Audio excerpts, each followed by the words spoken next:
All right, good morning, everyone.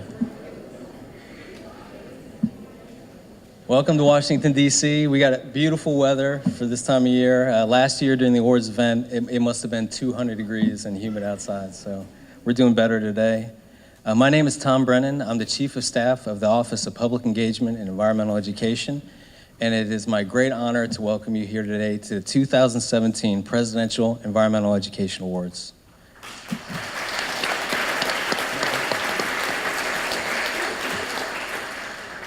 One of our students wasn't able to make it today because of travel problems involving the Hurricane Harvey, and it's a shame, and I'd just like to take this moment to just think about the people that are affected and keep them in our thoughts and prayers.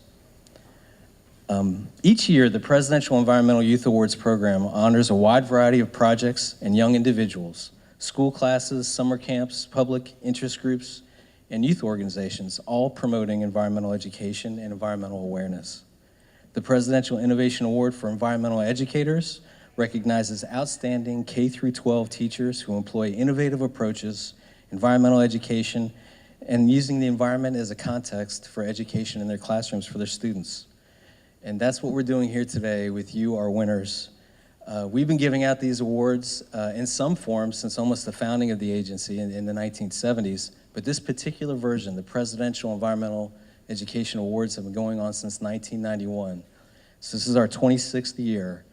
And I can tell you from reviewing all the applications that came in and knowing firsthand the competition it took to be this year's winner, this group is as deserving as any group as we've ever had.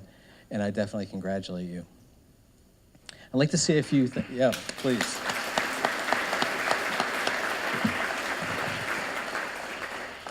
I'd like to say just a few brief thank yous before we get started.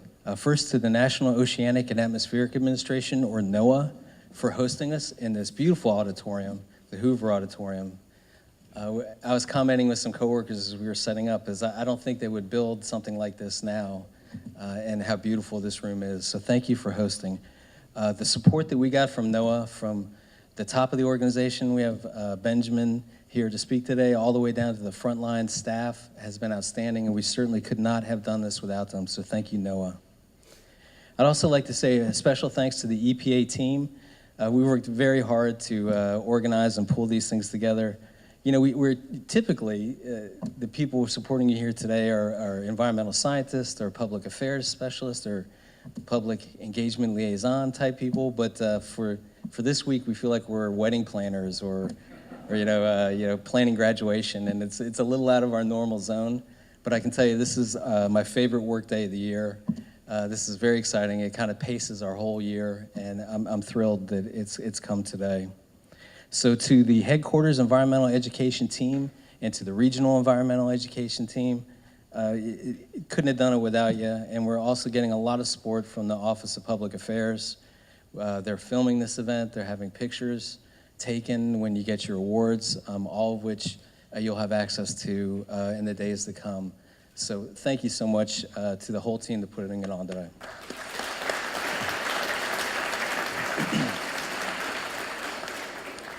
I'd also like in advance to thank our speakers. We have Benjamin Friedman from NOAA, Judy Braus from the North American Association of Environmental Education, Kevin Butt from Toyota Motors North America, and EPA's Acting Deputy Administrator, Mike Flynn.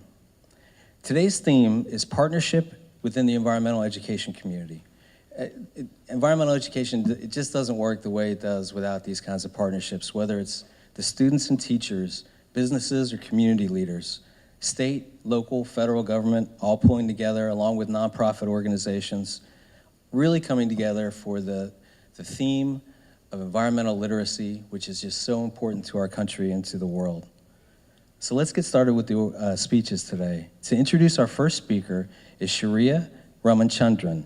She's a Presidential Environmental Award Youth winner and the founder of the Gray Water Project. Shreya, please come to the stage.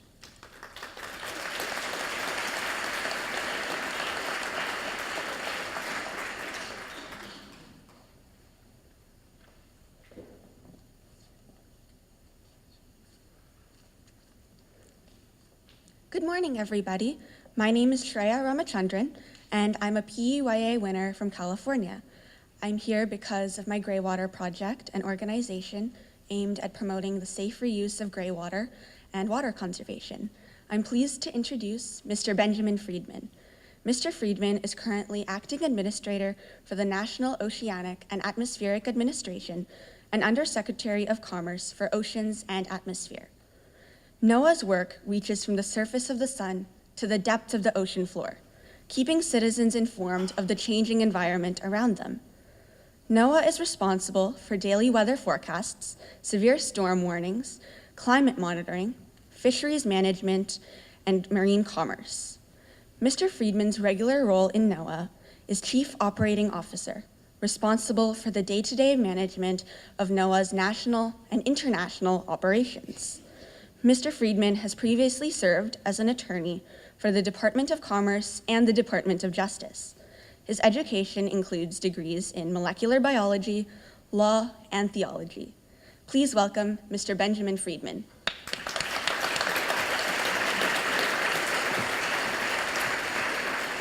Well, thank you, Shreya, for that nice welcome. I just learned that Shreya is a rising freshman in high school and remarkably well poised, but thank you.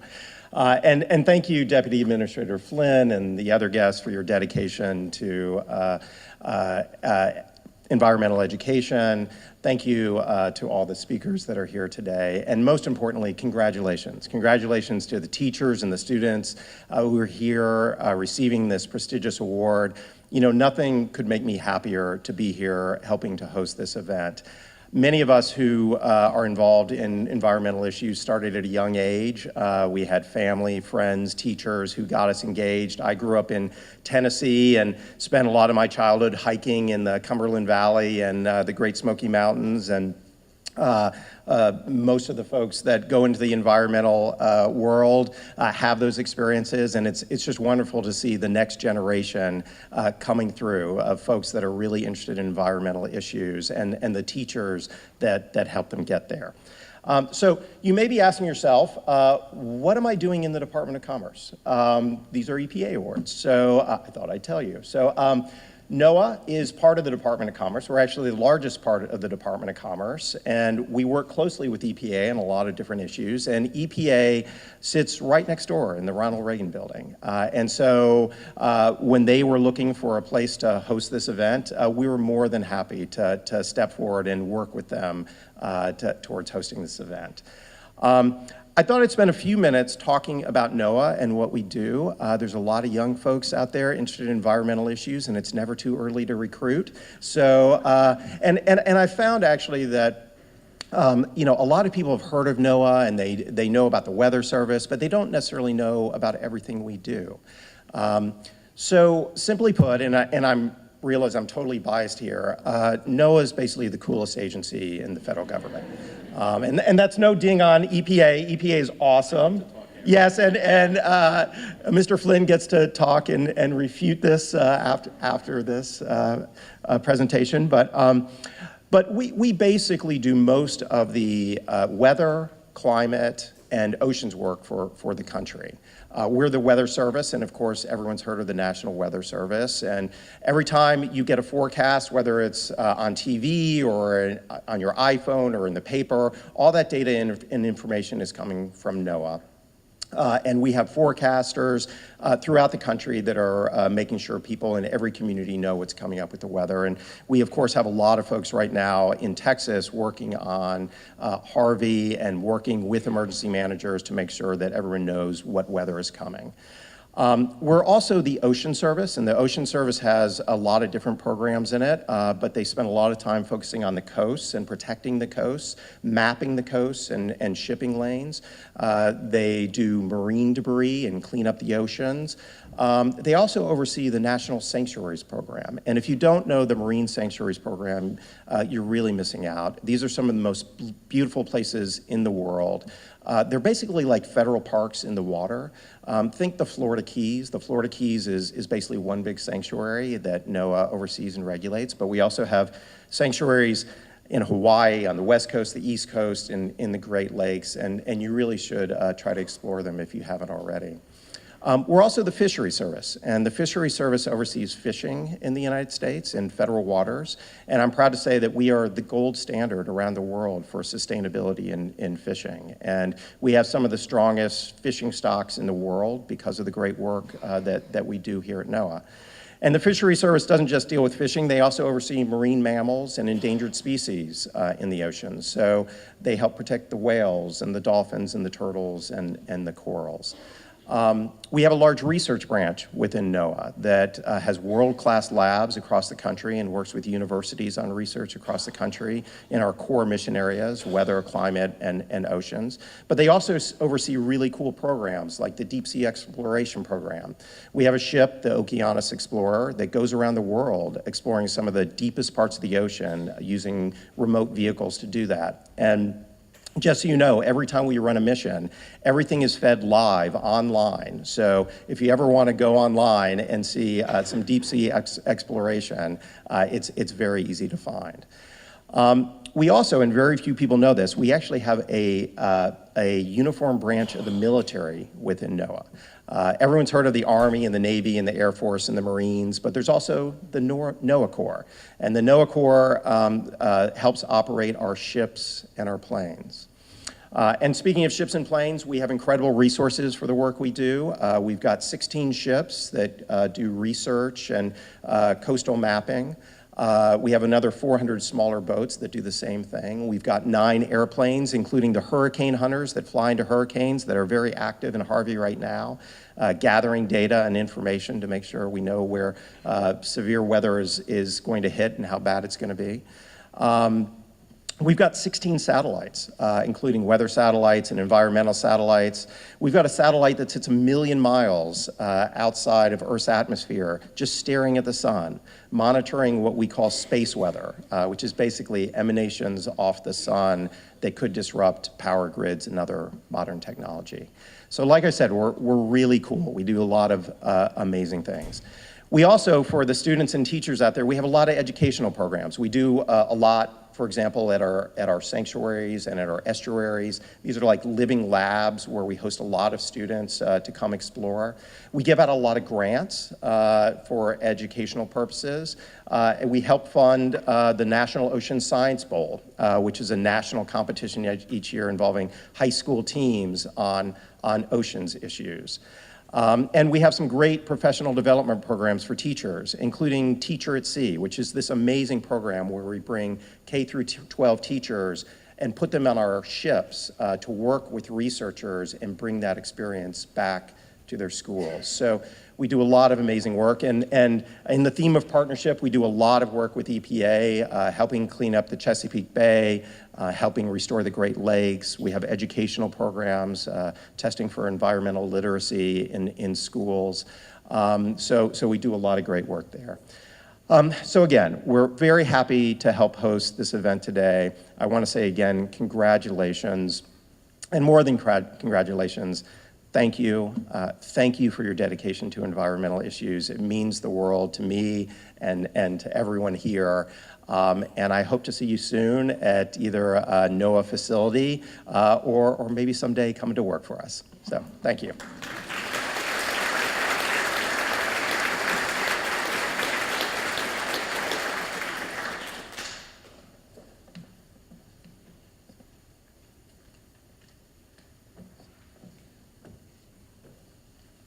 Hello, my name is Marianne Settlemeyer, and I am an Innovation Award winner from Virginia. My school is located in Centerville, Virginia, and is part of the Fairfax County Public School System.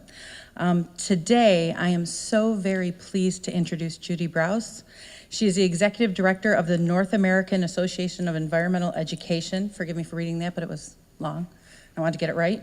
The mission of the association is to bring the brightest minds together to accelerate environmental literacy and civic engagement through the power of education.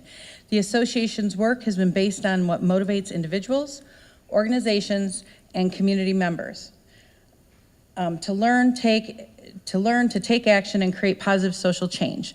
Ms. Braus has extensive experience in the environmental education profession, serving the association in a number of capacities for over 20 years, having also worked for notable organizations like the National Audubon Society, the World Wildlife Fund, the U.S. Peace Corps, and the National Wildlife Federation. Her dedication to environmental education is clearly unmatched.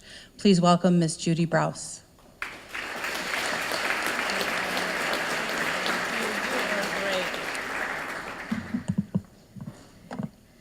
Good morning, everybody. I'm going to wait for the slides to come up, which will be soon.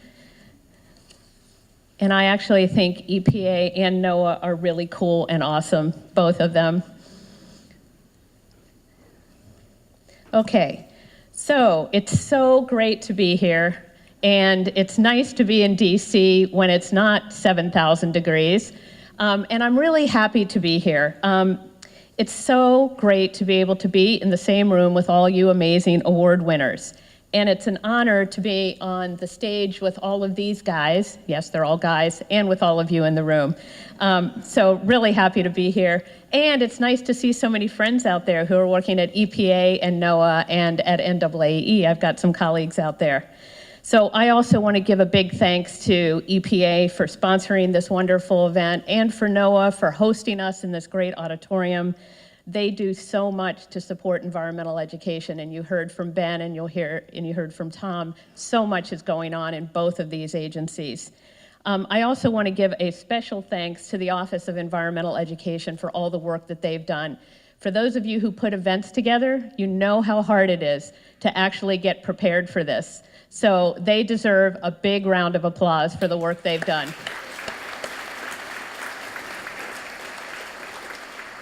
And Javier is just one of the people. And congratulations to all you award winners. Your work is so inspiring. And when I was looking at all the projects, I could not believe the breadth and depth of everything from recycling electronics to dealing with gray water to saving frogs and toads and mosquito control. It was such a great range, and all of it was helping to make your communities better and the environment better. So thank you all. And to all of our student award winners, you give me hope for the future. You give me optimism that we can address anything that comes up. And then to all of our winning educators, you deserve our greatest appreciation. There is no greater profession in the world than teaching, and you have gone so far above and beyond the norm, and all of your kids are benefiting, the smart, talented, committed students that are here today, and all the ones that we aren't seeing today. So a round of applause for all the award winners.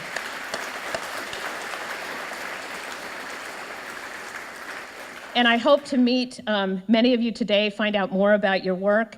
And in the short time that I have today, what I'd like to do is talk a little bit about the value of partnerships and teamwork. I also want to tell you a little bit about NAAE, highlight the importance of environmental education, and talk a little bit about a couple of programs. And I'm going to finish on time, and we do a lot of these programs in partnership with EPA and NOAA. So I have been in the field, as Mary Ann said, for a very long time. And I believe in the power of education. I have seen it change lives. It's so important. And I also believe in the power of partnerships and networks. By working together, we can create the change that we need. So environmental education, whoops, excuse me. Ginger, can you hit it? Something happened.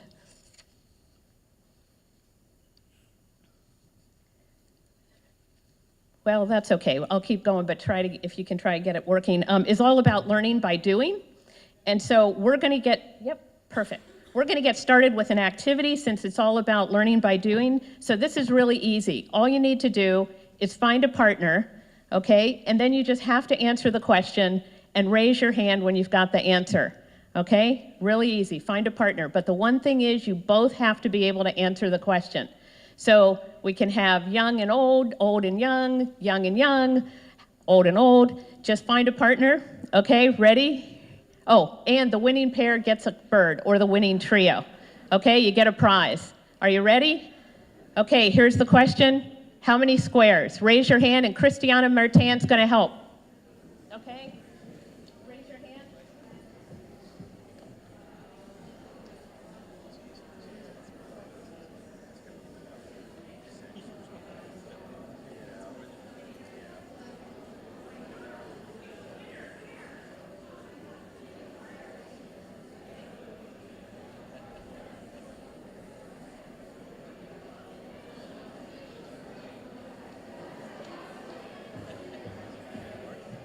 Okay, we have a winner, okay? So some of you were saying 17, 21, I heard a lot of different ones, and this young woman and her partner right there said 30. How many of you got 30? Okay, pretty amazing and very quick. Okay, sometimes people say 31 because the word square is at the top. I would have given you credit for that. Okay, but you can see there are 16, there are a lot of those, there are a lot of those. Okay, so the reason I did this activity, and Ginger's going to give out the winning bird prizes to the winners, is because, yeah, they each can get one. Yep, we've got a bunch. Okay, so no one is as smart as all of us, okay? And so some of you came to that and looked at it and you knew the answer right away, and some of you had to hear from your colleague because everybody brings something different to the table. And we all need to work together and learn together to solve problems. There's no way we can do it on our own. And good leaders get perspectives from everyone at the table, and that experiential learning is the way to dig deeper and actually change worldviews. And so for all of you young people who are out there, experiential learning is a great way to learn, and all of you are doing that. And I hire a lot of people, and I look for people who can work in teams and who can lead teams, and it's really important. So just to give you a little bit of background about NAAE, we're the professional association for the field of environmental ed. We talk about being the champion and the backbone organization for the field. And our mission is to advance environmental literacy and civic engagement. We pulled out civic engagement because it's so important to be active in civic life, a really important part of environmental education. And our goal is to try and create change in society. That's what we're doing. We're trying to make the world a better place. We've been around for 46 years, hopefully getting a little wiser as we get older, and we reach a broad audience. We talk to so many different people around the world and educators working in all different forms. We also work in formal and non-formal settings, so all of you that are in the school system, hooray, but all the people that are working in non-formal settings where we spend a lot of our time, that is really important as well. And we're all about lifelong learning, from cradle to gray. It's really important to think about from the earliest to the oldest. We're also all about partnerships. As we've talked about, that's the theme of this awards ceremony, and it's so important for us to work together. And we're also all about networks. We work with so many different folks, not only all the federal agencies and Toyota and other corporations and Disney, but foundations, religious organizations, all are so important. And we also manage a lot of networks and are part of many different networks, like our affiliate network. We have 56 affiliates across North America, and they're all working at the state, local, and provincial level to really make a difference and do what we're doing at the national and international level. And when we all work together and point in the same direction, we can have so much more impact. And our affiliates are able to answer questions, to help us, because they're on the ground in the States and we're in DC, and it's really helpful to be able to talk to each other and learn from each other. It's really important. So we also bring people together, and we bring thought leaders together, and we're always learning together. We have an annual conference every year. This year it's in Puerto Rico, and it's coming up very soon. And we expect about 1,000 educators to come. We're really excited. And Tom has agreed to pay for all of you to come, so yay. Just kidding, Tom. And Jane Goodall is our opening speaker, so we're really excited. NAA does a lot of different things. We publish the guidelines for excellence. This is the best thinking in the field, and all these are online, and I can tell you more about it. It's our collective wisdom of the field. We just published a new one on community engagement, how to work in communities better. We're also all about diversity and inclusion. We can't do our work unless everybody's at the table and everybody has a role to play. And in the last decade, I'd say, we've focused not only on awareness and knowledge, which is really important, but we've also focused on getting to the point where we're helping people see how to take action and what informed action looks like. So we're very excited about this trend to take more action. We're also focused on building skills for civic engagement, as I talked about before.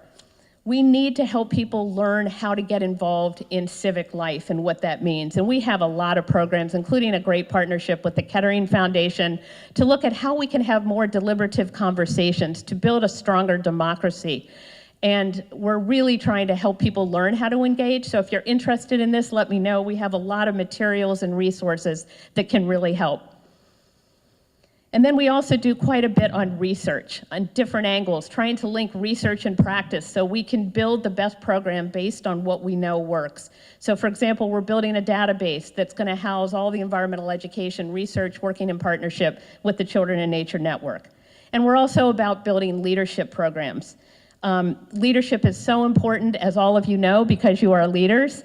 And we have a lot of different programs, including a fellowship and a program called 30 Under 30, where we're identifying 30 amazing young people from really around the world, and we're reviewing the applications right now, and 4 of those winners will be at our conference on a plenary panel. So I hope that many of you in the audience, of you students, will apply next year. So how do we define, and I just want to mention that trying to build a workforce is so important, and some of these fellowship and leadership programs are really important. So how are we defining environmental education? We actually still are looking back 40 years at the Tbilisi Declaration that is focused on everything from awareness to action. And it's not that this is linear, but awareness, knowledge, skills, attitudes, and action are all important components of environmental education. And this year, it's the 40th celebration of the Tbilisi Declaration, which is really exciting. It was launched 40 years ago, and it actually launched the modern-day field of environmental education. So we look at EE as an important tool in our toolbox to address environmental and social challenges. And there are so many foundational underpinnings of the field that I'm just going to run through quickly. Things like based on systems thinking. On sustainability, you can't talk about the environment without talking about social equity and economic prosperity. Interdisciplinary thinking, which so many of you have demonstrated. Scientific thinking, everything we do is based on good science. And thinking about that, how many of you took part in the eclipse last week? Did you? Oh, look at those hands. So I want you to tell me which of these photos is NASA's and which is mine. Can you guess? So I used a cereal box. It was so cool though, even though we only had 80% here. And we also think about the power of nature, how important that is. Diversity and inclusion, as I mentioned before, critical thinking, teaching people how to think, not what to think. All of that is so important. And all of you have highlighted the incredible power of environmental education. So thank you all again for all the amazing work, and there are so many bright spots around the world. So just want to highlight very briefly a couple of programs. EE 360 is one of our very, very exciting programs, and this is a partnership with NAA and EPA. It's a cooperative agreement between us, and the mission is all about professional development and strengthening the field. And we have such amazing partners, university, NGO partners. Our mission is from inspiration to impact. And all of these partners are doing amazing things. We have great government partners, including NOAA, we're really happy about that, and a great advisory group. And it's a project with a lot of arms and legs, but a lot is going on across the country, and we're very excited about it. And we're looking at how we can create the most impact by working together. So it's a vibrant program, and there's a lot of training and resources and all kinds of things taking place. A big part of EE 360 is technology, and technology helps support all the networking that we're doing. We have developed a web portal for everything environmental education, and we're calling it EE Pro. It's a learning site where you can go. It's kind of a one-stop shop. How many of you are members of EE Pro, have signed up? Anybody? So hopefully after this, all of you will sign up. It's free and it's really easy. And it's a great opportunity to share, to learn and discuss. We have discussion groups, we have learning pages, there are monthly webinars with all kinds of really wonderful topics. They're all recorded, so you can actually listen to any of them from the past. And you can upload blogs, you can upload resources, you can find things. And we're also trying to internationalize the ePro and work with a number of countries. So we're looking at how to make it easier for you to find what you want to find, and we're looking at how we can use social media more effectively to be able to get the word out and talk about what we do. So I hope you'll all like us on Facebook. You can follow us at NAAE.org. And lastly, I just want to talk about an international program that we're involved in called the JEEP. And the JEEP is all about international collaboration. It's a partnership between EPA, Taiwan EPA, and NAAE. And it's all about building capacity for environmental education around the world. The mission is to create a thriving learning community. And how do we co-create this, working all around the world? We have more than 30 countries involved in what we're doing. And not only is it about a learning network, it's also about innovation. And I know that the awards are all about innovation, and that's what we're trying to do worldwide. So if you go to the website on the JEEP, you'll see that we're connecting to the UN Sustainable Development Goals.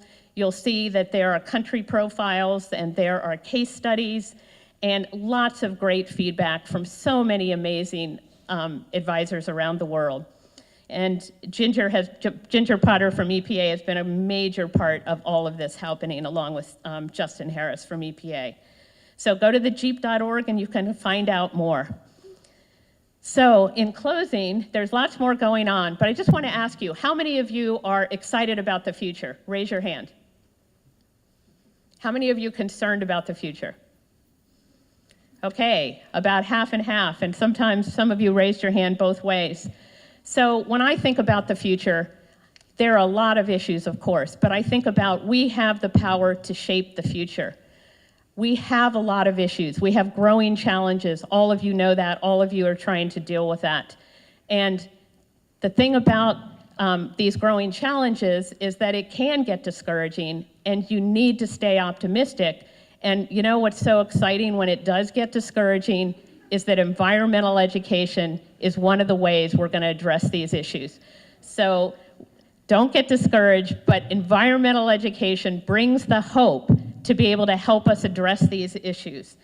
This is a critical tool, being able to navigate the issues and being able to help people figure out how they can be involved in the solutions. So I hope you all keep taking risks. I hope you all, think about new ways to innovate. I hope you think about how to have smarter and better collaboration. And just remember what you do really matters, and that we can't do this work without working together. So I'll just leave you with one final letter. I used to work on Ranger Rick, and we mentioned the National Wildlife Federation already. I used to be Wise Old Owl when I worked at the National Wildlife Federation on this children's magazine. Has anyone gotten NWF, the Ranger Rick? So here's my favorite letter of all time. Dear Ranger Rick, I have decided to learn all about nature. Please send it to me at once. So I hope you guys keep on being creative. Thank you all so much, and keep dreaming. Thanks a lot.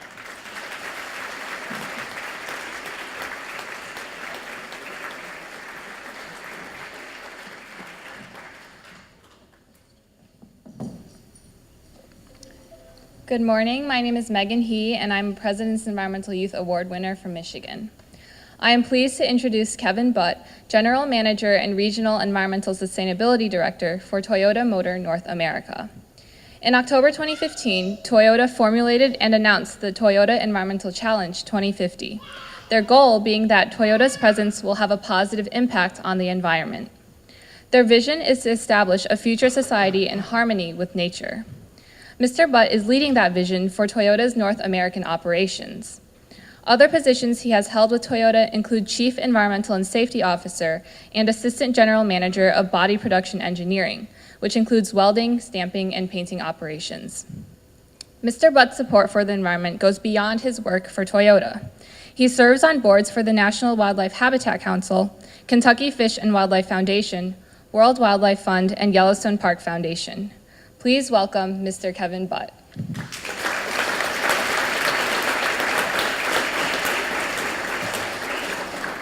Well, thank you for that introduction. It's a pleasure to be here. Thank you, Deputy Administrator Tom, for allowing me to be here in the presence of these great things. that you guys have done. I think I remember at your age, well, I think I remember. But I was just beginning the journey that you have already given a lot of great projects for, and started the trend and thinking of making change and actually putting into action what your feelings are and how you're doing it. So reading through the program and looking at all the awards, all the projects that you've done, it's just the start. It's just the beginning for you. And I'm so excited for that. And excited for you, and excited, as Judy said, how many have concerns for the environment in the future. There's a lot of hands that went up, and it's up to you to begin making those changes and moving in our world in that direction. We all know that we're here to honor you so that you can share ideas, communicate with each other, maybe gain some insights to what your next project might be. With this award, you carry now a great responsibility to use your talents and passions to educate others in the facts of environmental worlds and engage them with you in making our world a more sustainable place. Before I get all deep into this, how many are here in Washington for the first time? It's a good amount. Anything make an impression on you yet? Something you'll take home with you? Anything, go ahead, just blurt it out. There's a hand over there. Yes, right there. You had your hand up. I got you. Yep, that's you. Cool monuments? Yeah, we have a lot of monuments here. Yeah, it's a great place for that. And new monuments, too. So please enjoy that. Maybe the Space Museum might be a good one, too. Just throwing that out. I'm also, in the bio they gave you, one of the things that wasn't listed, I'm a proud member of NEF, the National Environmental Education Foundation. Recent new board member. Fortunately, thank you.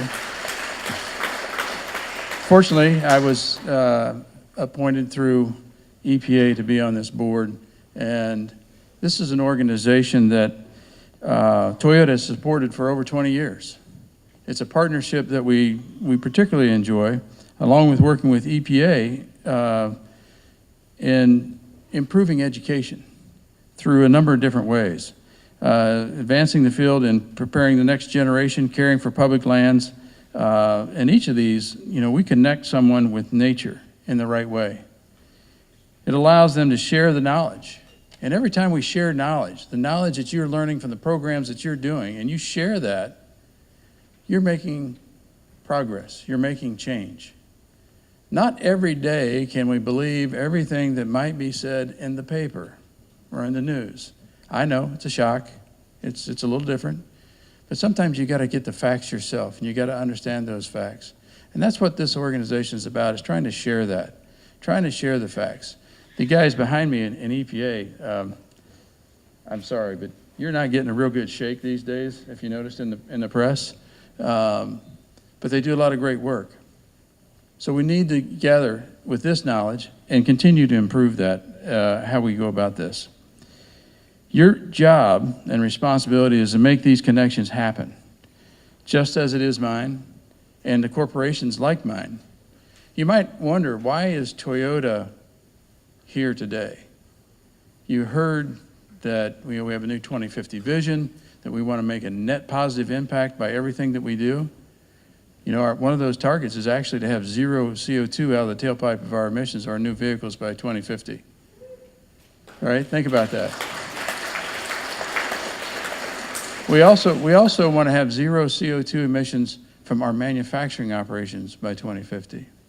Think about that. But that in itself is kind of staggering to me, and how I'm going to get there is we're still work in progress. We're making that progress. But one of the other targets is biodiversity. And how do we improve biodiversity? We're not talking about just the lands at which we own that we're going to do. We're engaged in places like the Galapagos And yes, I go to the Galapagos maybe a couple times a year. It's a tough job, but I have to do it, right? And maybe you too can get in a cool job like this someday and get to do these things. But the point is that we feel that we are responsible. And not all corporations are the bad guys. Some of us are trying to push the envelope, trying to make that change. And I think if you look at the data right now, corporations across North America are making change. We see the net value to that. And we see that it is about sustainability. It is about keeping and moving and educating people to do the right thing. Make the right decisions. That's what you need to do. That's part of your mission too, is to make sure people are knowledgeable so that they can make an informed decision instead of an uninformed decision.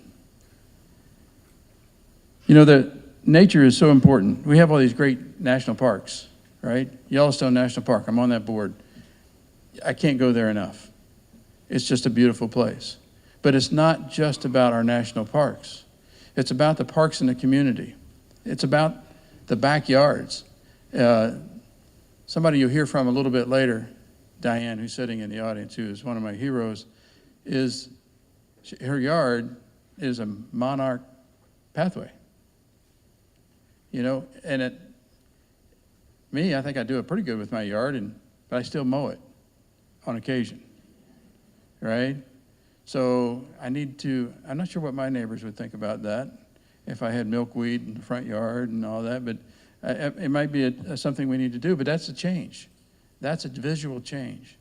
I challenge you here not to forget just today and get your award and go back and look what I did. It's what you do tomorrow and next year to help make the change so that we have a more sustainable future. Well, I've got about 20 more pages. Is anybody up for that? I really don't. I think I'm about done. I see in the audience right here in the second row a family that I rode up in an elevator in the hotel yesterday. I wish I had known that you were coming here, but very happy and proud that you two fellows are here, and you too. You know, somebody had to bring them. So thank you for allowing me to be here. Thank you for what you've done. But I also thank you for what you're about to do and the responsibility that you take from here to make change every day. We're going to continue to make change in my job. I want you to challenge us. I want you to challenge the corporations of the world. I want you to challenge your neighbors, your friends, and everyone to make that change, to understand that sustainability and environmental change is imperative for us in the future. One of the things I saw as a project was food waste. It is a passion of mine. The amount of water that's wasted, the amount of food that's wasted. To me, those are important things that you can make those changes for. So thank you. Thank you for allowing me to be here, and congratulations to each and every one of you. Thank you very much.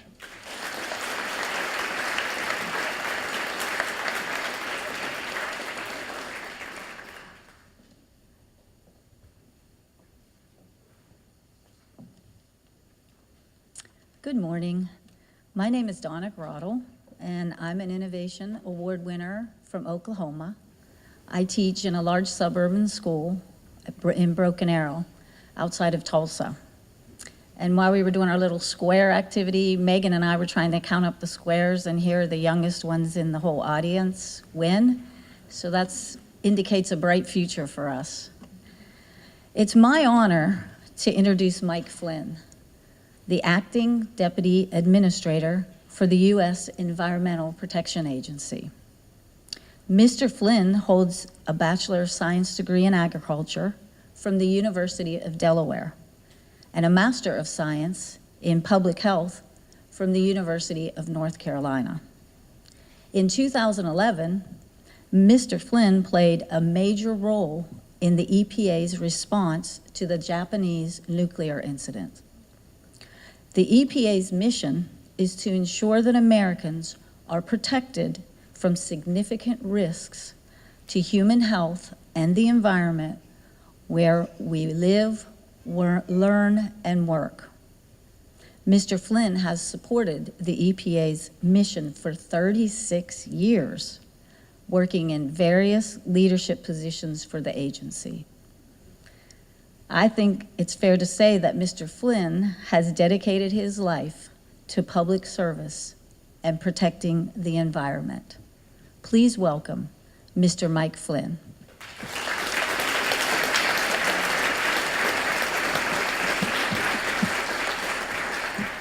Thank you, Donna. I appreciate those kind words. And good morning. Let me just reassure you, I'm a man of few words. And for that, at this point in time, I think you'll be happy to hear that. I just have a few remarks to say. I wanted to start with some thank yous. My colleagues who came before me, I think, said it all very well. And I want to thank Ben, in particular, from Commerce for hosting this event. It's a great case in point of partnership where we work very closely with other agencies. As Ben pointed out, EPA and Commerce go hand in hand in a lot of things daily in our work.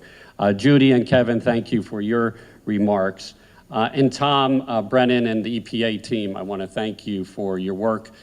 They started talking to me about this, I don't know, many, many months ago.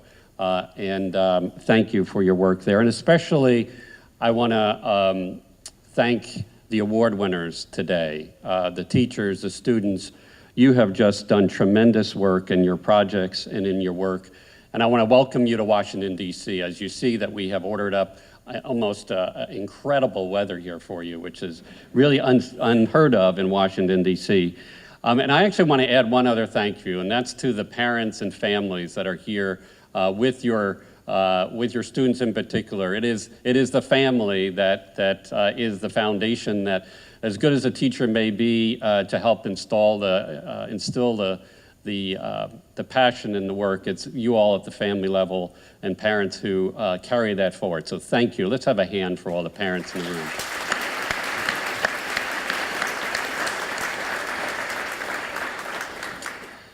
So I'm not going to take Ben up on the debate to sort of debate who is the coolest federal agency. EPA is a cool place too. We are the Environmental Protection Agency. We do a lot of things, and I won't take time going through that. But the important thing, I think, today is the passion to do environmental work, to deal and care for our environment, whether you work for the federal government, the state government, local, private sector, nonprofit, a teacher, whatever you may do, it takes all of us to protect our environment, to do things that we need to do to make sure that this environment that is so precious stays with us for today and then for the future. And for the students here, in reading through your projects, I was really struck by, as the speakers have said today, of the kinds of things you've done and the breadth of things you've done. And I wanted to touch on three areas: your creativity, your focus on making sure you're communicating and talking to others, and your partnership with folks as you went about doing those things. First, when you think about creativity, great scientists today really are folks who are creative. They think about, they tackle a problem, they need to think outside the box, they need to think about ways to approach the project or the problem in order to figure out new and different ways to solve that. And that's what we need today. And for those of you who are winners today, clearly you have demonstrated that you are creative in what you're doing in tackling environmental problems, and clearly are on your road to becoming great scientists. Secondly, in communicating, I don't need to say much. You have done great work, whether it's on Facebook or whatever, talking to your folks as you delivered your projects. Telling the story is really critical. We can do some really good work in the environment, but if you can't communicate it to others so that they can pick it up and carry that work forward, you've only done half your job, and you've really done great work in that arena. And lastly, partnering. You've heard from all the speakers, we partner. We do not do all the work at EPA on an environment, clearly. We need folks at all different levels and all different places in this country to help us in dealing with the environment. Many of you went out, talked to your friends, your towns, your cities, and others to get folks to gather on and build on the work that you're doing. So congratulations to all the student winners on a very, very great job on your projects. To the student, to the teachers, I wanted to say one thing, and really one thing only. You're doing such important work. And there is a quote from Dr. Forrest Whitcraft, who's a teacher and scholar, who I think sums up, in my mind, what you have done and continue to do. And the quote goes, 100 years from now, it will not matter what my bank account was, the sort of house I lived in, or the kind of car I drove. But the world may be different because I was important in the life of a child. Clearly, you all have done incredible work in instilling the passion and the thought process, equipping our students here to do great things. Thank you so much. Thank you to all the students, and congratulations. Now let's get on with why you're here, the awards. Thank you.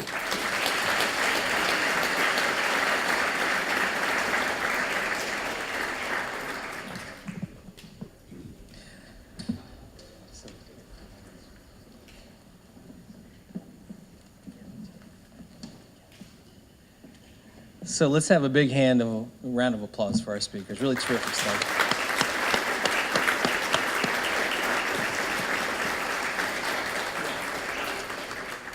Now I have the pleasure of calling forward the awardees who are present today to join us on this stage and accept their awards. We're kind of going to do this graduation style where you come up on the stage, receive your plaque, we're going to have a photo taken, and then you'll exit to the right, and the next team will come up. We have some EPA staff here to help, but I think we'll get into a rhythm pretty quickly. So let's begin. Our first winners that are here today are from EPA's Region 2 from New Jersey. It's Karen Ayob, Leile Shayla, and Karen Mateo, the Trapsquitos. This team designed an efficient, environmentally friendly mosquito trap that uses the heat from CO2 from composting organic material to attract mosquitoes with a solar-powered light, with also having a suction that brings them into a trap. They even implemented the trap in a local reservoir and had educated others beyond their community on how to build their own versions of that trap.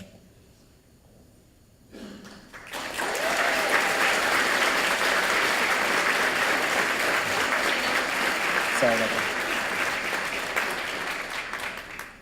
The first winners from Region 3 are Devin Kramer and Roldan Kramer from Pennsylvania. These brothers saved 2,000 tadpoles from a polluted habitat and raised them till maturity. They are engaged in their local community by doing educational games and invited them to the whole community to watch a release of these mature frogs and toads and really help turn around a local ecosystem.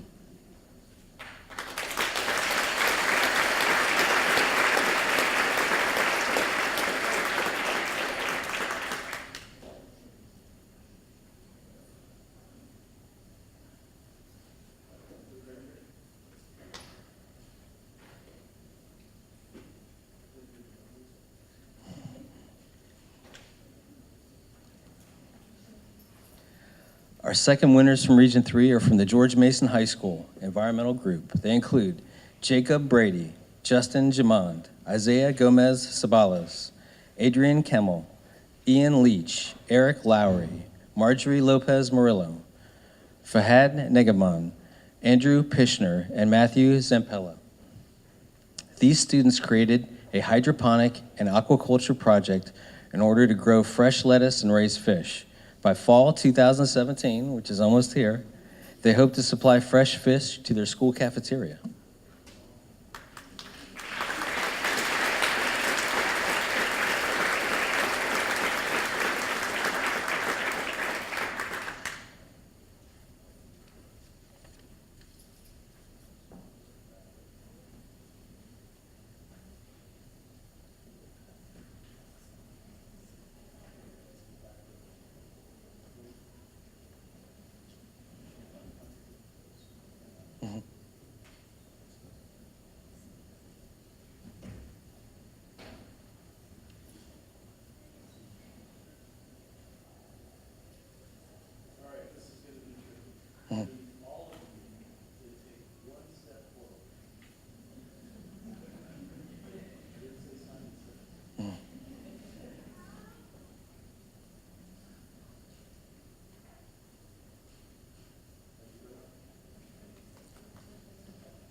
from EPA's Region 4 are Chase Hartman and Vance Tomasi. These friends from Florida started a Save the Book, Save the Forest, Change a Life project. They have collected and repurposed over 25,000 books in just 6 months, taught thousands of community members about recycling and repurposing, and kept thousands of pounds of waste from entering the landfill.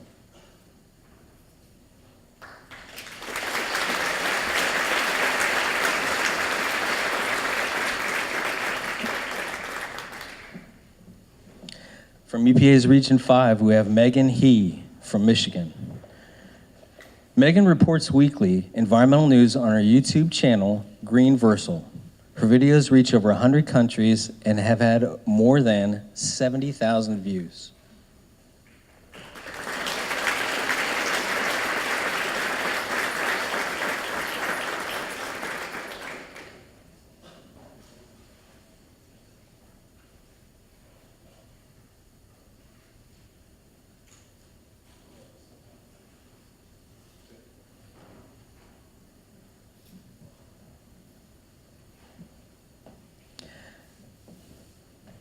From EPA Region 6, we have the We Care Act team from Texas. Eric Lee, Jimmy Lau, and Eric Tong focus on recycling electronics to help disaster victims. Very timely topic today, young men. Good for you. While protecting the environment, they have recycled over 7,400 pounds of electronics. The students increased access to technology and increased awareness about electronics recycling.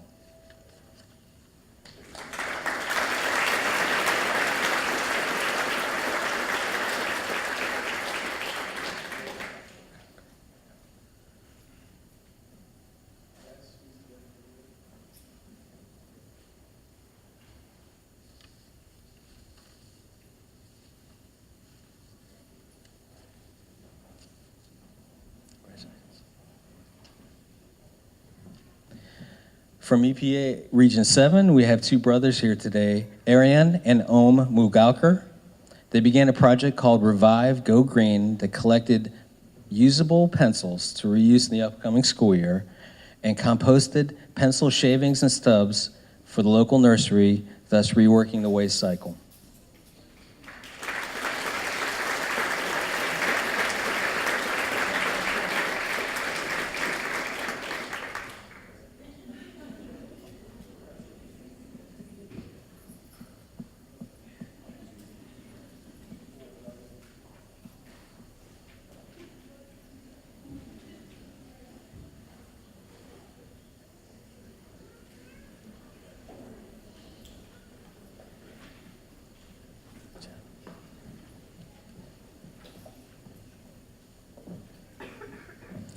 All right, from our EPA Region 8, our winners are members of the Food Waste Club.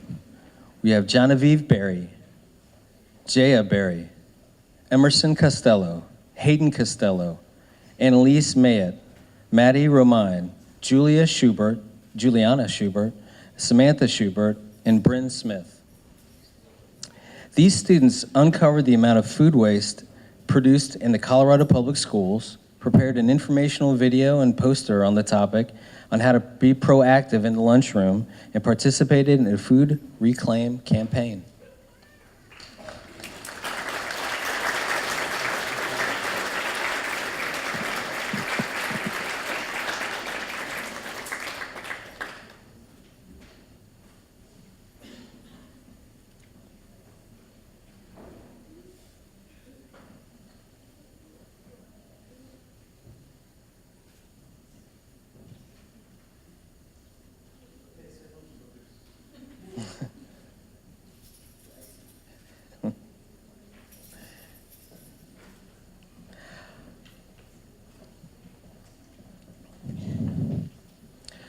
Our second winners from Region 8 are the Bionic Porcupines 2.0.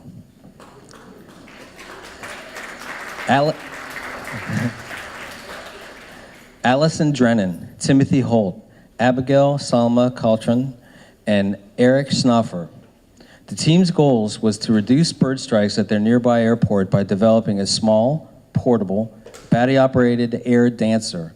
When placed at airports, it can save birds from potential strikes, and I suppose save passengers from that as well. Congratulations.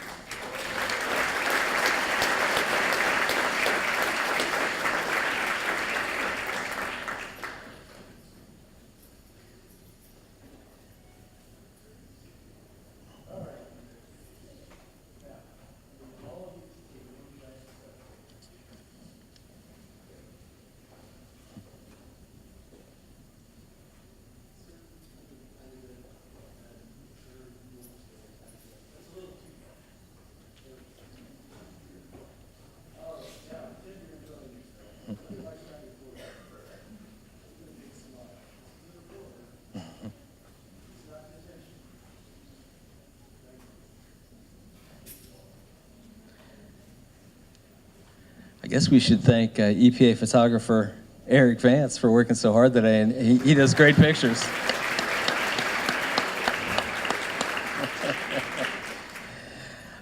All right, our first winners from EPA Region 9, I believe, is our largest team today. It's the Mount Madonna School. We have Sandy Asatoni, Jake Besky, Nicole Brandt, Isabella Campbell, Colette Chankai, Vivian Chankai, Mariah Cohen, Iris Hobbs, Wade Holmquist, Samuel Kaplan, Ronan Keith, Cecilia Kelly, Zoe Ocampo Subiveka, Taylor Shaw, Anna Shelton, Eve Willis, and Sadie Willoughby. With the project titled Shore Wars, The Shore Awakens. I don't know about you, I can kind of hear the theme music to that, right? The Shore Awakens. These students addressed environmental threats such as plastic pollution and habitat encroachment affecting California shorebirds. They participated in civic action and service, educational presentations, and experimentation to help address environmental threats to local species.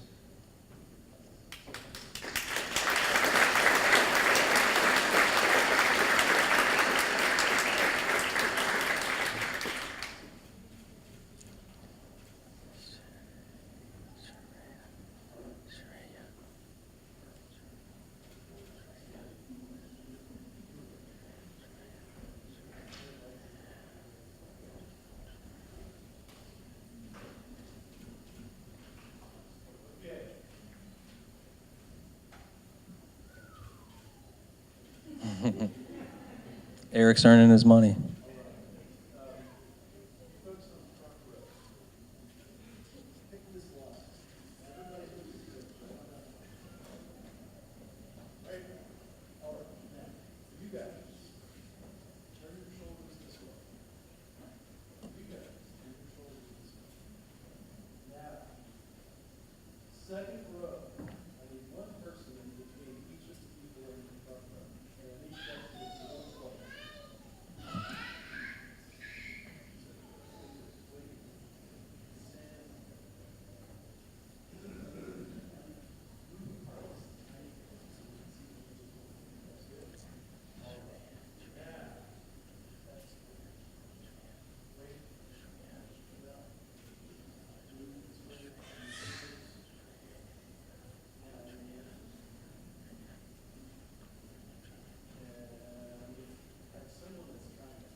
All right, also from EPA Region 9, our winner is Shreya Ramachandran. She started the Gray Water Project to encourage people to conserve and reuse water. Through research on commercial and alternative laundry soaps, she found that gray water with natural laundry detergent could be used safely as irrigation water.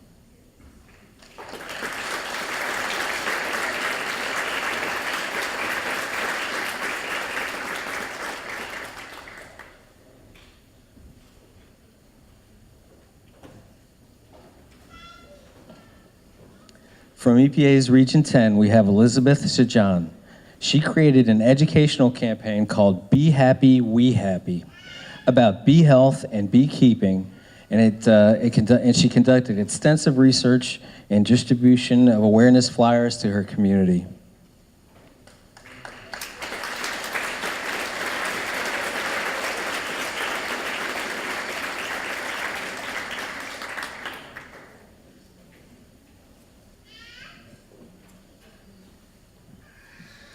And now we've reached our final student winners of the day. They're also from EPA's Region 10 from the Tesla STEM High School, Vanessa Chung and Sydney Mead.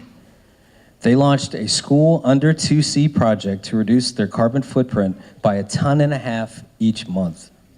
They sparked behavior changes throughout their school, developed an app for other peers to take alternative transportation, and organized outreach events to increase awareness about environmental issues in their community.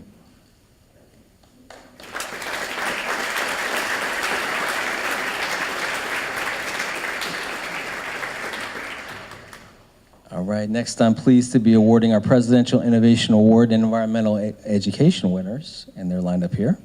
First, from EPA Region 1, we have Laura Pudamani. Laura's classroom vividly reflects the importance of the direct experience with scientific concepts through a trout tank, model ecosystems, model septic systems, and green compost bin that students interact with daily.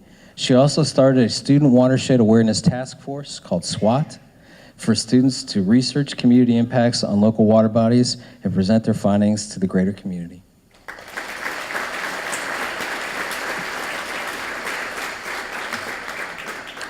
From EPA Region 2, we have Daniel Delcher.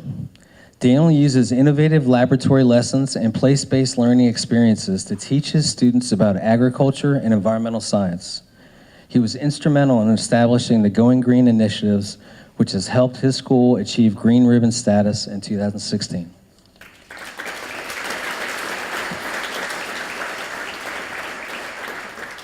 From Region 3, we have Mary Ann Stadelmeyer. Mary Ann actively engages a diverse community that has over 55 spoken languages represented. They do hands-on learning inside and outside the classroom. She has developed 10 outside learning areas and started the school's farmers market and a food sharing program. Mary Ann also mentors other teachers and schools about environmental education programs.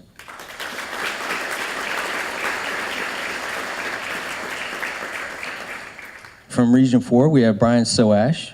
Brian's teaching philosophy includes experimental education, encouraging his students to create zoo exhibits, conducting mock species survival plan meeting, and participating in interactive organelle curriculum and designing apps for the Georgia State Department of Health.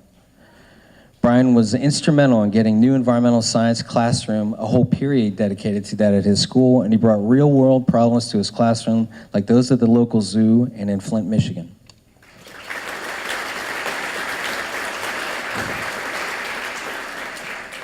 Next, from EPA's Region 6, we have Donna Goodell. Donna has guided her students to develop environmental baselines for their school, which led them to start a campus-wide recycling program and outdoor learning areas. Her programs have helped students and the school become one of the first in Oklahoma to receive the Green School status. Donna's students recently received the opportunity to go outside the classroom and design an ecological park across the street, and it's a 3-year project, and her students have a leadership role.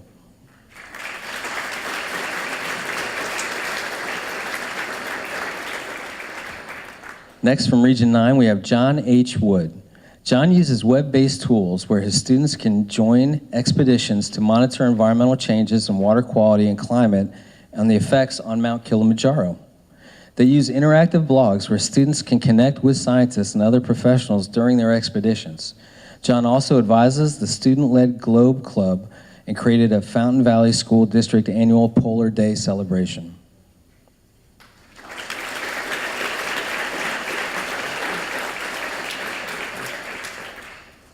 Now for the teachers and attendants who are receiving honorable mentions for the Presidential Environmental Innovation Award for Environmental Educators. From Region 2, we have Stephanie Basquet. Stephanie's environmental programs provide hands-on opportunities for elementary school students to use grow labs and learn about plants. Some of her environmental lab exercises are even conducted in passive solar geodomes. Stephanie's students have constructed 4 rain barrels and built an edible garden area, and which has become an outdoor laboratory for the students and a source of fresh produce for the local pantry.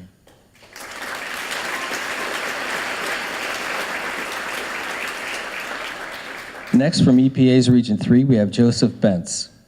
Joseph creatively integrated local neighborhoods and natural settings in his textbook learning to educate his students about the ecological and environmental issues.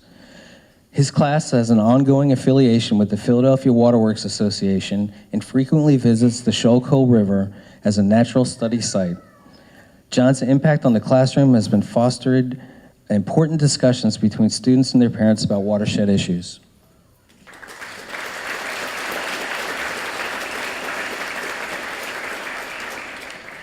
From EPA's Region 4, we have Annette Simpson. Annette takes her class outside to teach them how to monitor streams and study macroinvertebrates. She has jointly developed and implemented a STEM laboratory for all grade levels at her school, which is uniquely student-centered. She also leads service projects like the annual cleanup of Rubes Creek, a fundraiser for erosion on the school's campus, and a plastic bag collections.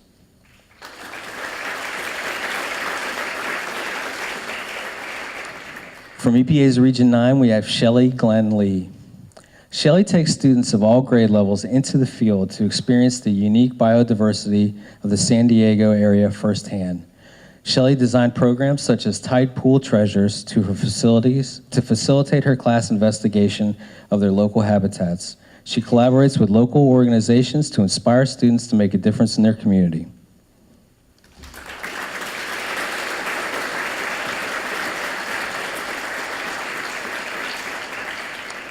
So we have one last special presentation of the day. Diane, would you please come forward and join Mike on the stage? This is Diane Wood. She's the president of the National Environmental Education Foundation, or NEEF.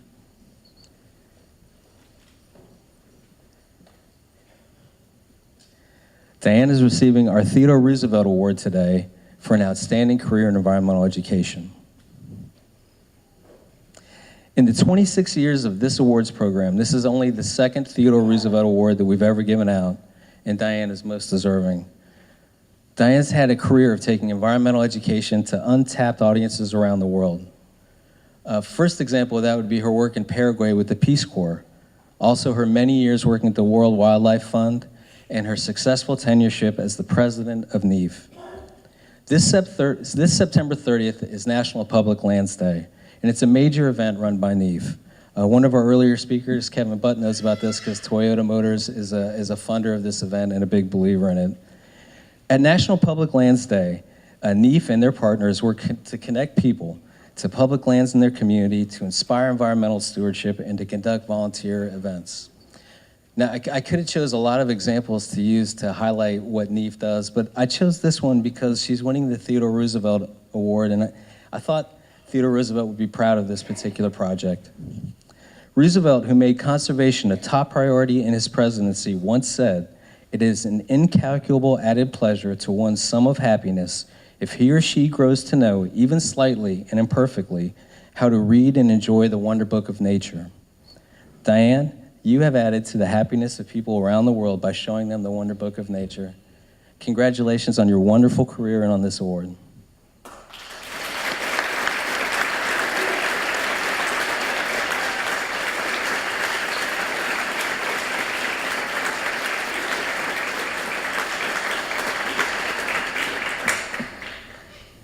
Thank you. Thank you, Tom and team, environmental education team, for this honor and for making me look pretty good in front of my board member, Kevin Butt. Congratulations to EPA and to NOAA for hosting this event, to EPA for the acting Deputy Administrator Flynn for the fine work supporting environmental education and for this wonderful event. Congratulations to all of you. Judy, my friend, it was wonderful to hear your presentation. It's always delightful. We love partnering with NAEE. And I want to tell you it won't be long because I know you've been here a long time, but I want to thank everyone for this recognition and turn right around and think I actually should be giving it to all of you. And I feel it's a real honor to be running the National Environmental Education Foundation, NEEF. It's a real privilege to be running the organization that Congress established to work to advance environmental education alongside the EPA and other federal agencies to support the EPA in achieving its mission through environmental education.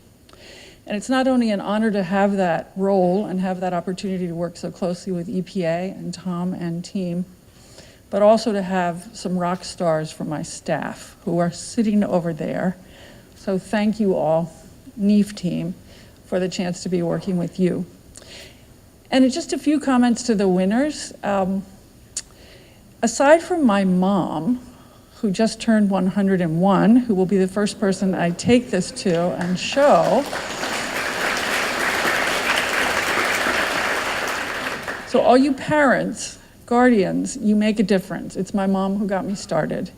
But I'm not exaggerating because of this particular event to say that it's really teachers, educators, who launched me, mentored me, and stayed with me through my entire career path, starting with a biology teacher in high school, moving to my major advisor all through college, and then moving, and again in biology, and then in my master's work, working with someone who inspired me to learn how people learn. So combining the science and combining the education. I couldn't be doing what I do now, which is I'm so lucky, if it weren't for the role that educators played, not just in the teaching in the classroom, but standing beside me in tough times, encouraging me to move forward. So congratulations to all you educators, to the parents who are out there. Know you're making a difference. And educators, I don't think a lot of students write you thank you notes later to say what a difference you've made, but I can just tell you that as a witness to all this, that all those teachers that I was exposed to have made a huge difference in my life.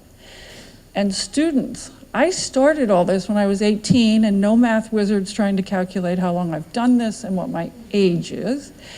But I started this when I was 18. You've already started. You are doing amazing work. And just absorb everything you can like a sponge and keep doing what you're doing.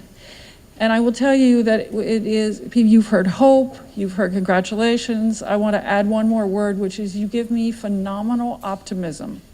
As I confront retirement, makes me feel old, but I still wear braces, so that keeps me kind of connected to the youth here. I will pull out your bios. I will pull out everything each and one of you has done and look at it from time to time, feeling really, really good that our planet is in good hands, that environmental education will thrive through the fine work of all of you. And I'll just close again by thanking EPA, Tom, and also congratulating EPA and NOAA and other federal agencies for being true leaders in the field of environmental education. None of us would be here if it weren't for the work that the EPA is supporting in environmental education. So I look forward to reading about the next tranche of fabulous winners next year. I think it'll be 27th year. I'm counting on it coming up. So people will be following in all your footsteps. Again, EPA, thank you very much for this honor.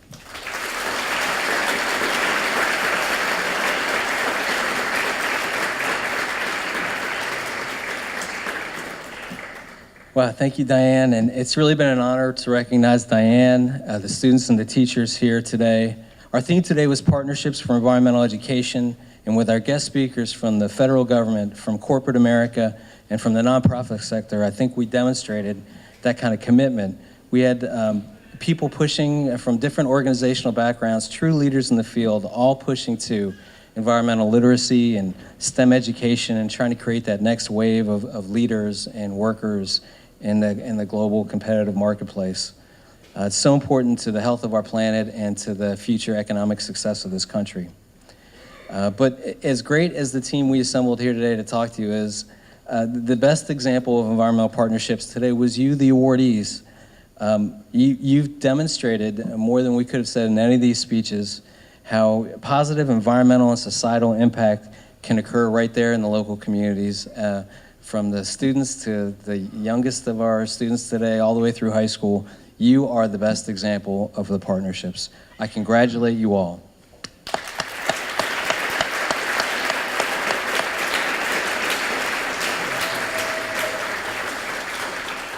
Very inspiring work.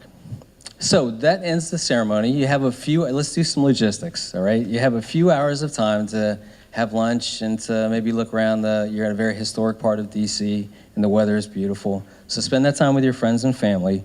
We're gonna reconvene at the EPA headquarters, and I know in your invitation letters and packets, you have sort of directions on how to get there. If anyone's confused, there's a lot of EPA folks here that you can connect with right after we wrap up. But enjoy the time this afternoon. We're going to reconvene at 1:30 for a peer-to-peer poster session, which should be a lot of fun because it's going to be a lot more informal, and you get to talk to each other about your work. And frankly, I can't wait to come around and actually spend some time with you and find out about your projects in more detail. So please hold on to your name tags. You'll need those today. Plan on showing up starting at 1:30, anytime after 1:30, but try to be there by 2. And we have a light reception planned for you as well, and we're excited about that. And I wanted to thank you for your attention this morning, and thank you for your commitment to the environment, environmental education, and have a great afternoon. I'll see you at 1:30.